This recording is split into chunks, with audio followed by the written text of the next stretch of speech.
Hi, this is Dennis with Second Chance Tackle. Today I'm going to be working on a Daiwa baitcaster. This is the Lexa WN. It's the 300 high speed, and it's a nice reel. It's designed for either deep lakes or saltwater fishing. Around here we have quite a few folks that actually use this for saltwater inshore type fishing. This one seems to be running well. It came in with the one that was broken, and they asked me to service both of them at the same time. The other one was not Alexa, but regardless, we're going to take a chance to take the opportunity to do this as a fishing reel service video. And whenever I get started on a video, I like to pull a schematic reel if I haven't seen the reel in a while. And this is the schematic for the Lexa. It's available on reelschematic.com. And if you get stuck along the way, it's a good tutorial or a reference point for how to get yourself back on track. I pull them because I like to see what I'm going to do in advance of actually getting started. So we'll do just that. We're going to start by removing the exterior pieces and parts. Take the handle off first. As I do that, I want to encourage you to subscribe to my channel if you haven't subscribed already. If you have subscribed, I want to thank you for subscribing. And just recognize that if you subscribe, you'll see what's coming up next, and well, it'll just give you an opportunity to see which videos you would like to watch, and well, which ones you can learn from. And of course, there'll be topics that I cover on there you're not interested in, and that's fine too. Alright, we're going to remove the star adjuster. When we do, I always recommend that you start taking pictures at critical joints. And even though I have the schematic in front of me, I also have the opportunity here to take the pictures with the videos, and if you get stuck, those are always good ways to get yourself back on track. There's a flat washer here and a tension washer underneath, and they sit in the bowl of this click mechanism. Underneath that we have a bearing, and we have the side plate screws to remove the side plate. When I take my pieces and parts off, I put them into a parts tray. That's my way of organizing the pieces and parts as they come in and go out. There's lots of different ways to organize. I would just encourage you to find the one that works for you, and well, use that as your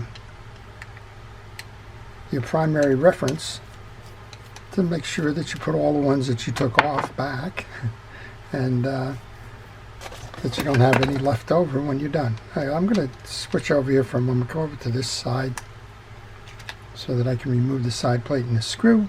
Sometimes it's easier to do this now rather than after the other side plate is over.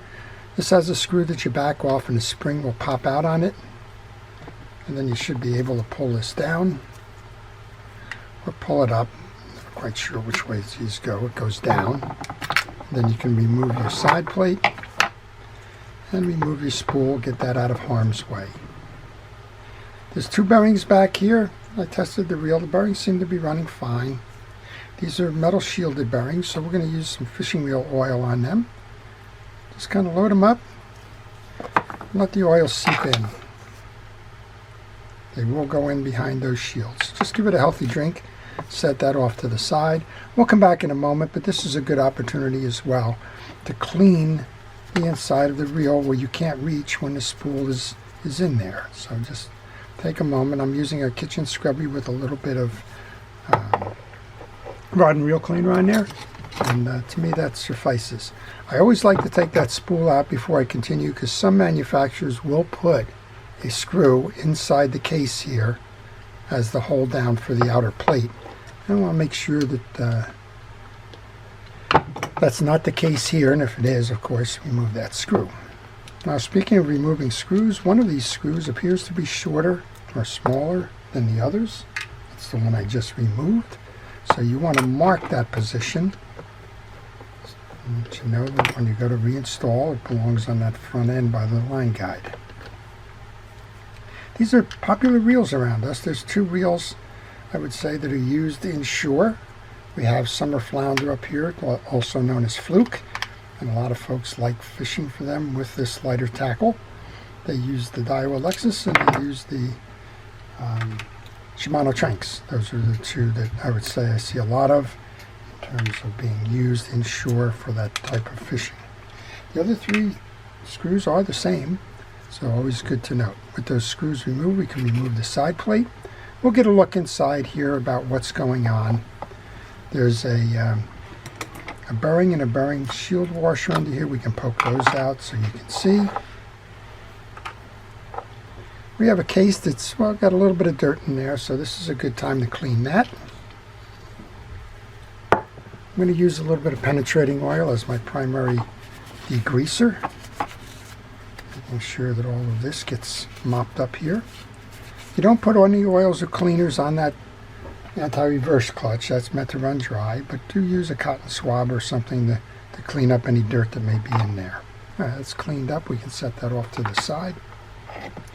When I work on my bait casting reels, I always like to move these yoke springs out of harm's way quickly, because as you start to pull pieces and parts off of here, they tend to find a way to jump off, and then you're in trouble.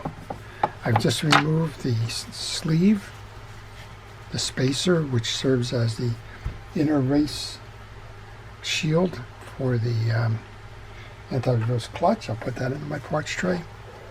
And then we want to walk up this main gear. And as you're doing that, understand that you have an anti-reverse dog that I just pulled off. That's part of this assembly. With that off, we can take out our pinion gear, our gear sleeve, and the rest of this we can pretty much leave alone. Now there should be a bearing under here, and I guess what we should do is take a look and see if we can get this off. I'm never quite sure. When I looked at this on the schematic, it looked like there may be a bearing there.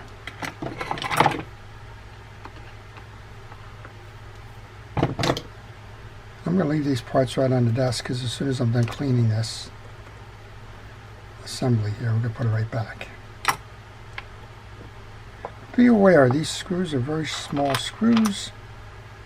You'll notice that there's two different colors on them. The silver one went on that side, the black one went on this side. We should be able to pull this up, and yeah, there's a bearing underneath here. So we want to make sure we can oil that bearing. Let me grab a paper towel and just clean off a little bit of the dirt that's on the face here. And with that oiled, I'm going to go right back in. Take a moment here to spray down. Again, using the penetrating oil as a degreaser. Clean up the assembly here. And now we can reinstall this. Press that in. Remember that the silver screw goes to the top there. These are always hard for me, so if I drop it several times, you'll understand. Put that one's back in. Then we had this darker colored screw. Looks to be black. Goes on the one below. That's how you service your gear sleeve. Okay, once you've completed the tightening of those screws, get the cog that drives your level wind, bring that on and mesh that in with the teeth. And we have that small washer that goes over that. Next up then is our click ratchet and our anti-reverse dog secondary. This is the backup. This is a finger jointed one. It has two sides to it. Find your click ratchet, split the difference between those two. It should look like that as it goes to get reinstalled. Bring that over the post and then aim for that post where your anti-reverse dog is going to seat, right there. Press down to make sure it's nice and flush. Next up would be your washer that separates that click ratchet from your main gear.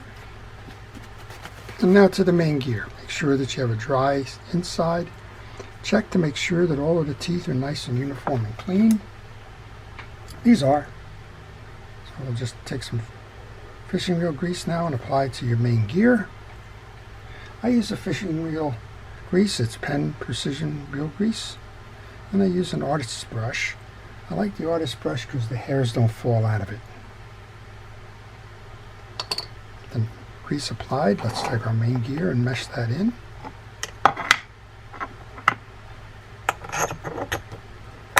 Make sure it snaps nice and tight. Your drag assembly is next. This is a 6-washer traditional set. These are carbon tex. They do not need to be lubricated. First in is the one with the big round circle in it. Then you have 2 of these keyed washers. One of them is totally flat. The other one has a bell in it. The flat one is the one that goes on next. Another one with the large opening, that goes next. And then we have the eared washer, which goes in the middle. Has 2 studs on it, kind of looks like ears on a face. They go into the slots next. Then we have the drag washer, that's the smaller one, opening wise. And then we have the belled washer. It's got a little hill here. That hill faces up. Then we have the sleeve, that's the inner lining for your anti-reverse clutch. Before we finish the reinstall on this, we need to get the 2 springs that go on the yoke, oftentimes omitted. I think I oiled this assembly already, but we'll just make sure. And drop it. You kicked out the eared washer. It's kind of a fragile thing with the opening being what it is. Alright, we're back. Alright, let's take our side plate then, which we've cleaned up. Center that up and bring that in. We do have this burring here.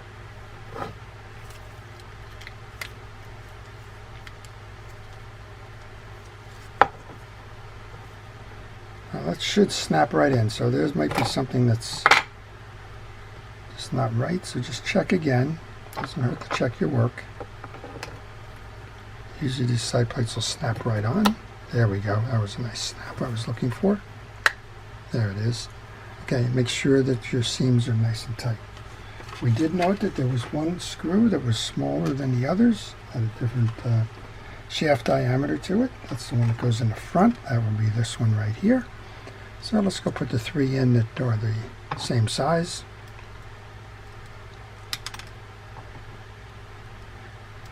And while I'm doing that, if you have any questions on this reel, or any reel, just leave them in the comment section. I do try to answer them the next day. And if you have any tips, techniques, or other observations, it doesn't even have to be on this reel. Just kind of leave it there.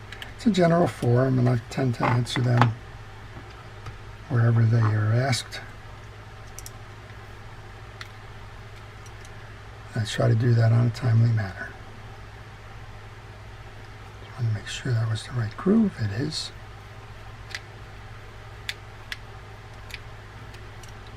One more up top here. I'm using a micro driver intended for that other screw. I think I'm going to switch back to the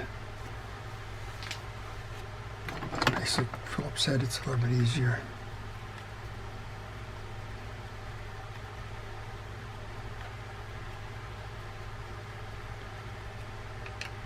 Get a little bit more torque out of it.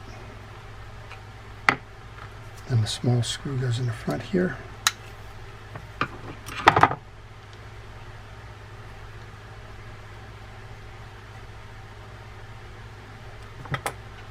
Okay, now we have a little bearing shield that goes on next. Then the bearing.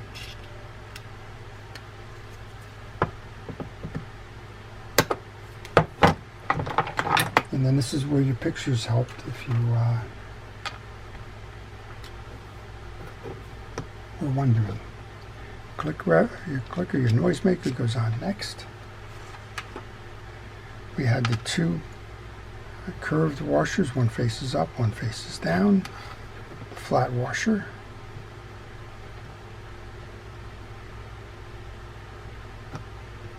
and the star adjuster. When you do your star adjuster, make sure it goes on nice and easy and that it doesn't cross thread. These are a little tough to get started, and sometimes they get sent off on an angle there, and if that becomes a problem, then you need to pay attention to that, otherwise it may just ruin your gear shaft or your star adjuster. This is something that happens frequently when you're putting these in. Sometimes that little stud that makes the noise pops out. Just take a screwdriver and press it in, get it underneath that cover. And then you can continue along with the tightening of this.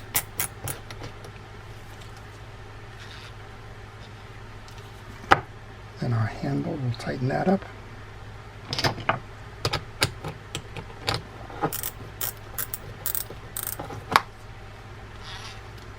Okay, bring that up. Now we can take a moment here. We've oiled the bearing on this. Clean that shaft. A little bit of grease. Bring that back in. Remember, this just pulled right out. It's got a screw container here, so it was a slight turn, about that much. Turn it up, and then you're going to need the screwdriver or a coin. This is field serviceable. You can use a coin in this. Many of us still have coins in our pockets. Okay, there you go. Handle goes on after we put the tension washer in. Tension washer, your handle, your cap nut,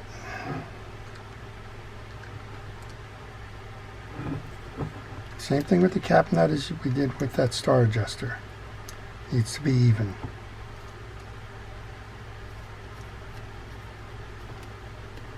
A 10mm nut will tighten it. A 10mm wrench will tighten it. And as you're tightening it, if you're either perpendicular with this slot or if you have one of the points from your cap nut pointing at it, generally speaking, the little retention clip will line up with that. Let's grab that retention clip.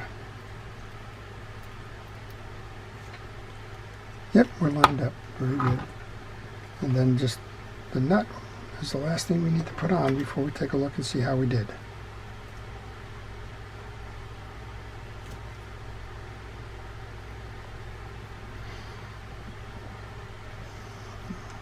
Okay, looks good. A little bit of cleanup with our pad that has the rod and reel cleaner on it. And we'll be able to give it a test. All right, let's go over what we've done so far. We've taken the reel apart, we removed the side plate, pulled out the spool to make sure there wasn't a screw hiding underneath. Pulled off the side plate, removed all the pieces in there, lubricated the trip mechanism for your free spool. Took off the main gear, made sure all of the drag washers and the gearing was fine there. Same thing with the pinion gear and the yoke. Relubricated after the cleaning, put it all back together again. It's ready to go fishing. Let's give it a test. Turns nice and free and easy. Let's throw down the free spool. Yeah, can adjust that out a little bit. Make sure it trips back. And there we go. Well, that's it. That's how to take apart, service, clean, inspect, and reassemble the Daiwa Lexa WN 300 HSP. I hope you've enjoyed that. Before I leave, I want to thank all of our first responders, our police, fire, safety, and rescue, everybody involved in keeping us out of harm's way. I truly appreciate everything it is that you do, the professional manner that you do it in, and your dedication to task. This is Dennis with Second Chance Tackle, wishing everybody a great day.